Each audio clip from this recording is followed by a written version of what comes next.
Hi friends, అందరైతే ఏం చేస్తున్నారు? నేనైతే నిమ్మకాయలు తిప్పుతున్నా. కానీ ఈరోజు ఎండ కొడుతుంది, చెమటలు కూడా మస్తు పడుతున్నాయి అనమాట. సగం బస్తా వరకు అయితే కాయలు నింపిన. ఎండ అయితే ఎట్లా అసలు చెమటలు చూడండి, ముఖం కడుక్కున్నట్టే ఉందన్నమాట. ఈరోజు అంత ఘోరంగా కొడుతుంది ఎండ అయితే. మరి మీరందరూ ఏం చేస్తున్నారో కామెంట్ అయితే చేయండి.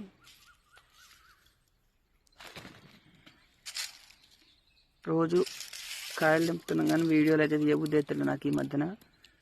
అందుకే కొంచెం ఈ మధ్యన వీడియోస్ అయితే తీస్తలేను. ఓకేనా ఫ్రెండ్స్, మరి మీరందరూ ఏం చేస్తున్నారో కామెంట్ చేయండి. బస్సు తెంపాలన్నమాట ఇప్పుడు.